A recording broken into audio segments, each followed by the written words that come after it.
یا رسول اللہ وسلم علیک یا حبیب اللہ۔ حضور سرور عالم صلی اللہ تعالی علیہ وسلم کی مبارک زندگی کے بہت سارے گوشے آپ نے سماعت کیے۔ سیرت مصطفیٰ صلی اللہ تعالی علیہ وسلم کے باب میں یہ بھی ہے کہ اسلام سے پہلے عربوں میں لڑائیوں کا ایک طویل سلسلہ جاری تھا۔ انہی لڑائیوں میں ایک مشہور لڑائی جنگ فجار کے نام سے مشہور ہے۔ عرب کے لوگ ذی القعدہ، ذی الحجہ، محرم اور رجب ان 4 مہینوں کا بہت زیادہ احترام کرتے تھے اور ان مہینوں میں لڑائی کرنے کو گناہ سمجھتے تھے۔ یہاں تک عام طور پر ان مہینوں میں لوگ تلواروں کو نیام میں رکھ دیتے اور نیزوں کی برچھیاں اتار لیتے۔ یعنی یہ عرب کے اندر ایک رواج تھا۔ ذی القعدہ، ذی الحجہ، محرم اور رجب ان 4 مہینوں میں وہ لوگ لڑائی نہیں کرتے تھے، جنگ نہیں کرتے تھے، اپنی تلواروں کو میان میں ڈال کر رکھ دیتے تھے، کیونکہ وہ ان کا احترام کیا کرتے تھے، ان مہینوں کی وہ تعظیم کرتے تھے، ان کا ادب کرتے تھے۔ مگر اس کے باوجود کبھی کبھی کچھ ایسے ہنگامی حالات درپیش ہو گئے کہ مجبوراً ان مہینوں میں بھی لڑائیاں کرنی پڑیں۔ تو ان لڑائیوں کو اہل عرب گناہ کی لڑائیاں کہا کرتے تھے کہ یہ گناہوں والی لڑائیاں ہیں، یعنی جو حرمت والے ان کے نزدیک مہینے تھے، تعظیم والے، ان مہینوں میں لڑی گئی لڑائیوں کو وہ گناہ کی لڑائیاں کہتے تھے۔ سب سے آخری جنگ فجار جو قریش اور قیس کے قبیلوں کے درمیان ہوئی، اس وقت حضور صلی اللہ تعالی علیہ وسلم کی عمر شریف 20 برس تھی۔ کتنی تھی؟ 20 برس کی تھی۔ چنانچہ قریش اس جنگ میں حق پر تھے، اس لیے ابو طالب وغیرہ اپنے چچاؤں کے ساتھ آپ نے بھی اس جنگ میں شرکت فرمائی، مگر کسی پر حضور نے ہتھیار نہیں اٹھایا، صرف اتنا ہی کیا کہ اپنے چچاؤں کو تیر اٹھا کر دیتے رہے۔ اس لڑائی میں پہلے قیس پھر قریش غالب آئے اور آخر کار صلح پر یہ لڑائی ختم ہو گئی۔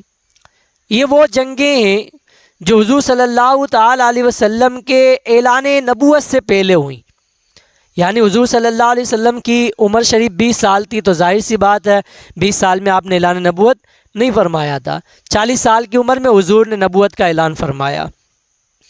روز روز کی لڑائیوں سے عرب کے سینکڑوں گھرانے برباد ہو گئے تھے۔ ہر طرف بد امنی اور آئے دن کی لوٹ مار سے ملک کا امن و امان غارت ہو چکا تھا۔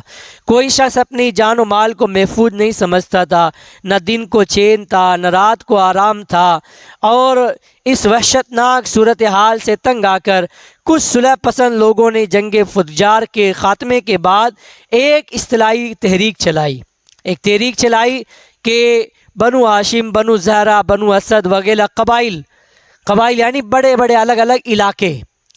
اب یہ بڑے بڑے قبائل قریش کے بڑے بڑے سردار عبداللہ بن جدعان کے مکان پر جمع ہوئے اور حضور صلی اللہ علیہ وسلم کے چچا زبیر بن عبد المطلب نے یہ تجویز پیش کی کہ موجودہ حالات کو سدھارنے کے لیے کوئی معاہدہ ہونا چاہیے۔ چنانچہ خاندان قریش کے سرداروں نے بقائے باہم کے اصول پر جیو اور جینے دو کے قسم کا ایک معاہدہ کیا۔ انہوں نے ایک معاہدہ کیا، یعنی خود بھی جیو اور دوسروں کو بھی جینے دو۔ اس تعلق سے انہوں نے ایک معاہدہ کیا اور حلف اٹھا کر عہد کیا، یعنی انہوں نے قسم اٹھائی اور عہد کیا، پکا اور سچا وعدہ کیا کہ ملک سے بے امنی اور بد امنی کو دور کریں گے۔ مسافر جو لوگ آتے ہیں مکہ شریف کے اندر، ان کو ہم ان کی حفاظت کریں گے، ان کی مدد کریں گے، غریبوں کی امداد کرتے رہیں گے، جو غریب ہیں، لاچار ہیں، مجبور ہیں، بے بس ہیں، ان کی ہمیشہ مدد اور ہیلپ کرتے رہیں گے۔ مظلوم کی حمایت کریں گے۔ مظلوم یعنی جس پر ظلم کیا گیا ہو، جس پر ظلم کیا جائے وہ مظلوم ہوتا ہے، اور ہمیشہ ہم مظلوم کی حمایت کریں گے، مظلوم کو سپورٹ کریں گے، کسی ظالم یا کسی غاصب کو مکہ میں نہیں رہنے دیں گے۔ یہ شرائط ان کے تھے، یہ معاہدہ طے ہوا تھا، تو یہ باتیں انہوں نے تحریر کے اندر لکھی تھیں کہ کسی بھی ظالم یا کسی غاصب جو غصب کرنے والا، مال پر قبضہ کرنے والا، اس کو مکہ مکرمہ میں نہیں رہنے دیں گے۔ اس معاہدے میں حضور صلی اللہ علیہ وسلم بھی شریک ہوئے، اور آپ کو یہ معاہدہ اس قدر عزیز تھا کہ اعلان نبوت کے بعد آپ فرمایا کرتے تھے کہ اس معاہدے سے مجھے اتنی خوشی ہوئی کہ اگر اس معاہدے کے بدلے میں کوئی مجھے سرخ رنگ کے اونٹ بھی دیتا تو مجھے اتنی خوشی نہ ہوتی۔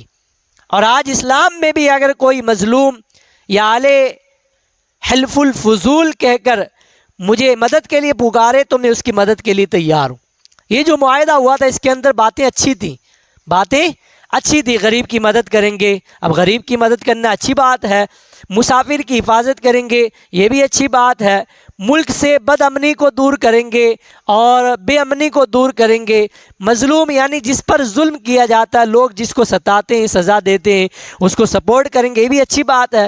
کوئی بھی ظالم یا کوئی غاصب، قبضہ کرنے والا، ظلم کرنے والا مکہ مکرمہ میں نہیں رہے گا، یہ بھی اچھی بات ہے۔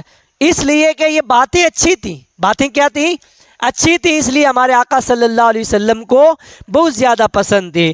اور حضور صلی اللہ علیہ وسلم فرمایا کرتے تھے اعلان نبوت کے بعد بھی کہ اگر مجھے کوئی سرخ رنگ کے اونٹ، یعنی لال رنگ کے اونٹ، جو عرب کے اندر ان کا ایک مقام ہوتا ہے، ایک قیمتی اونٹ ہوتا ہے لال کلر کا، تو سرکار صلی اللہ علیہ وسلم نے فرمایا کہ اگر مجھے کوئی اس معاہدے کے بدلے میں لال رنگ کے اونٹ بھی دیتا تو مجھے اتنی خوشی نہ ہوتی جتنی خوشی مجھے اس معاہدے سے ہوئی۔ اس تاریخی معاہدے کو حلف الفضول اس لیے کہتے ہیں کہ قریش کے اس معاہدے سے بہت پہلے مکہ میں قبیلہ جرہم کے سرداروں کے درمیان بھی بالکل ایسا ہی ایک معاہدہ ہوا تھا، اور چونکہ قبیلہ جرہم کے وہ لوگ جو اس معاہدے کے محرک تھے، اس معاہدے کو چلانے والے تھے، ان سب لوگوں کا نام فضل تھا، یعنی فضل بن حارث، فضل بن وداعہ، فضل بن فضالہ، اس لیے اس معاہدے کا نام حلف الفضول رکھ دیا گیا، یعنی ان چند آدمیوں کا معاہدہ جن کا نام فضل تھا، ان کے نام کی وجہ سے اس معاہدے کا نام کیا پڑا؟ حلف الفضول۔ تو یہ آقا کریم صلی اللہ تعالی علیہ وسلم کے اعلان نبوت سے پہلے کے واقعات ہیں۔ آپ نے حضور صلی اللہ علیہ وسلم کی 6 سال کی عمر شریف کے واقعات سنے، 8 سال کی عمر شریف کے واقعات سنے، 12 سال کی عمر شریف کے واقعات سنے، اور آج جو آپ نے یہ باتیں سنی، یہ کون سی تھی؟ یہ 20 سال کی تھی۔ یہ اللہ کے رسول صلی اللہ تعالی علیہ وسلم کی عمر شریف جب 20 سال ہوئی تو اس طرح کی جنگیں ہوا کرتی تھی، اور جنگوں کو ختم کرنے کے لیے عرب کے لوگوں نے اس طرح کا معاہدہ تجویز کیا، اور اس طرح کا معاہدہ انہوں نے معاہدے کی تحریک چلائی، اور اس کے بعد جنگ نہ ہونے کا انہیں پکا وعدہ کر لیا۔ اللہ کریم ہمیں سیرت مصطفیٰ صلی اللہ علیہ وسلم پر عمل کی توفیق عطا فرمائے۔